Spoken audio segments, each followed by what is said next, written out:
देखिए, अगर किसी को सफल होना है, किसी भी क्षेत्र में सफलता पानी है, तो उस सफलता के लिए ऊर्जा की आवश्यकता होती है। बिना ऊर्जा का हम सफलता प्राप्त नहीं कर सकते हैं। ठीक है। और ये है मानसिक तौर पे, आध्यात्मिक तौर पे, आत्मिक तौर पे, बौद्धिक तौर पे, शारीरिक तौर पे, जो भी कह लीजिए, इन सभी स्तरों वाली ऊर्जा की आवश्यकता आपको सफल बनाने में काफ़ी कारगर सिद्ध होती है। आप बौद्धिक तौर पे हैं, लेकिन आत्मिक तौर पे आप पूरी तरह से बलिष्ठ नहीं हैं, तो केवल बौद्धिक तौर पे हम सफलता हासिल नहीं कर सकते हैं। आपको मानसिक, बौद्धिक और आत्मिक, शारीरिक सभी तौर पे आपको मजबूत होना पड़ता है। तो इसलिए सभी प्रकार की, सभी स्तरों वाली ऊर्जा का हम संचय करें, ताकि अपने जीवन में हम सफलता प्राप्त कर सकें। ठीक है। अब एक चीज़ ध्यान देने वाली बात है, वो यह है कि जब किसी भी सफलता को प्राप्त करना है तो उसमें ऊर्जा की ज़रूरत पड़ती ही है। लेकिन अगर ऊर्जा छिन्न भिन्न में रहेगी, अगर ऊर्जा अल्प मात्रा में रहेगी, तो समय काफ़ी लग सकता है और ये भी हो सकता है कि आप जीवन में सफल ना हो। इसलिए ऊर्जा का सही प्रयोग करना जरूरी होता है।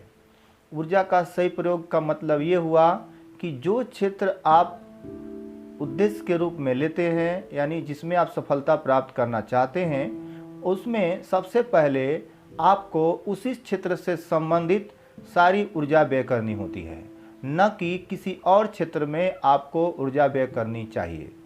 जैसे अगर आपको डॉक्टर बनना है, आपको इंजीनियर बनना है, व्यवसायी बनना है, आर्टिस्ट बनना है, कलाकार जो भी बनना है, वो उससे संबंधित चीज़ों में ही आपकी ऊर्जा व्यय होनी चाहिए।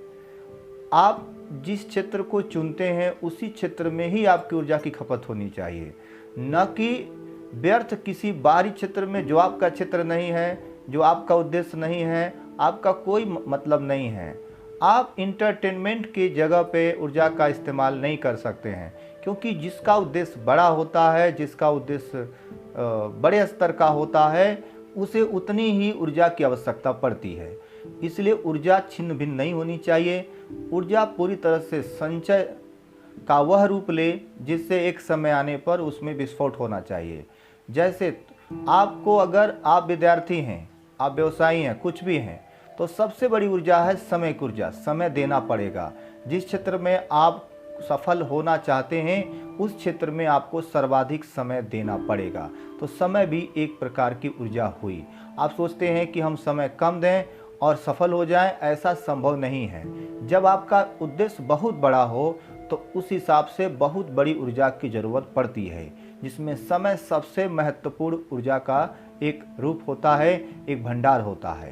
तो हम समय के बदौलत हम ऊर्जा का संचय कर सकते हैं और वही ऊर्जा हमारी सफलता में प्रयोग में आ सकती है। जैसे अगर कोई विद्यार्थी है, उसको बड़े लेवल का कोई एग्ज़ाम क्रैक करना है, तो इस स्थिति में उसके पढ़ने की जो ड्यूरेशन टाइम है, जो उसके आवर हैं, घंटे हैं, उसको बढ़ाना होगा। 12 से 14 घंटे, 14 से 15 घंटे, 15 से 16 घंटे तक अगर यदि पढ़ाई करता है और प्रतिदिन वो करता है, अधिक से अधिक समय तक पढ़ाई करता है, तो आप सोचिए कि प्रतिदिन पढ़ा हुआ जो 14 से 15 घंटा तैयारी किया हुआ लड़का, एक समय आएगा जब महीने 6 महीने में, 6 महीना साल में, साल कई साल में बदल जाता है, तो उसके पास एक महत्वपूर्ण ऊर्जा संचय हो जाती है, एक महान ऊर्जा जिसको कहते हैं संचय हो जाती है। उस स्थिति में वो कोई भी सफलता प्राप्त कर सकता है। अब हम सोचें कि 2 घंटा घूम भी लें, 4 घंटा इधर घूम लें, 10 घंटा उधर घूम लें, तो हमें कोई सफलता मिलने वाली नहीं है। इसलिए प्रॉपर अपने उद्देश्य में लगातार प्रयासरत होना चाहिए और पूरी लगन और निष्ठा के साथ बढ़ना चाहिए। तो समय आपको देना होगा, चाहे आप जिस क्षेत्र में सफलता प्राप्त करना चाहते हैं। तो सबसे महत्वपूर्ण जो चीज़ है वो है टाइम। अगर आप क्षेत्र में, जिस क्षेत्र को चुने हैं उसमें टाइम आप कम दे रहे हैं और सफलता की इच्छा रखते हैं, तो ये कभी सपना पूरा नहीं होगा। इसलिए सबसे पहली चीज़ है आपको सफल होना है तो उस क्षेत्र में समय दीजिए। अगर आप समय नहीं देते हैं तो आप कभी सफल नहीं होंगे। ये चीज़ आप ध्यान रखिए।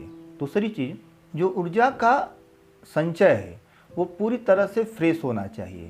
अर्थात जो आप ऊर्जा प्राप्त करते हैं वो ऐसे क्षेत्रों से प्राप्त होना चाहिए जिसमें प्राप्ति में आपको दिक्कत ना हो।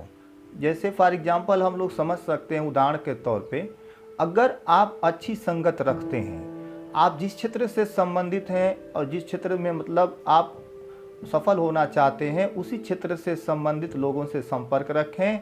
उन्हीं क्षेत्र से संबंधित लोगों के साथ उठना बैठना हो, बोलना हो, चलना हो, आना जाना हो, तो ये काफ़ी आपके लिए सहायता और कह सकते हैं एक उपकरण की भांति काम करेगा आपकी सफलता में। होता क्या है कि जब हम गलत संगत में या अपने से संबंधित न होकर के किसी और संगत का प्रयोग करते हैं या मतलब उनके बीच में रहते हैं या उनके साथ उठते बैठते हैं, तो ऐसी स्थिति में जो हमारा ऊर्जा है वो संचय होने में दिक्कत होता है। क्यों? क्योंकि जो माइंड का स्तर है, जो मन और दिल का स्तर है, सारा कुछ वो एक बिखर जाता है। जब वो बिखर जाएगा तो फिर उसको संकुचित करने में, संचित करने में दिक्कत होती है। इसलिए ज़्यादा से ज़्यादा जिस क्षेत्र से संबंधित हैं और जिसमें आप सफलता प्राप्त करना चाहते हैं उसी में अपनी ऊर्जा खर्च करें। ठीक है?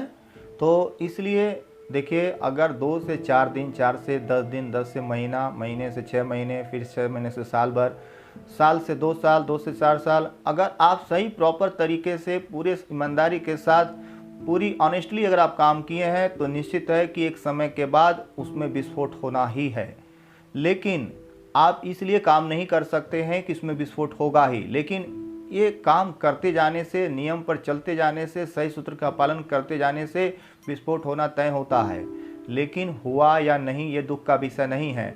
आपको कर्म करना है, आपको मेहनत करना है, आपको लगन से करना है और अपने उद्देश्य की तरफ हमेशा आगे बढ़ना है, तो आपको समय देना है।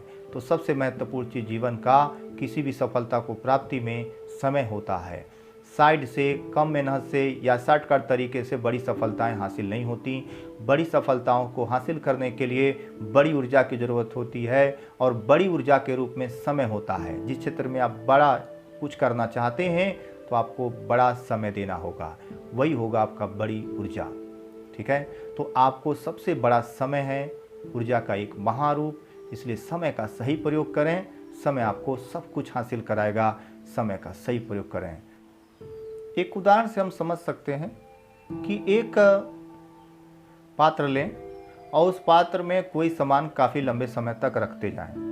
वो उस पात्र में जब काफ़ी समय तक सामान रखते जाएंगे तो उस सामान की जो गंध होगी उस पात्र से कहीं ना कहीं काफ़ी गहरा रिश्ता बना चुकी होती है।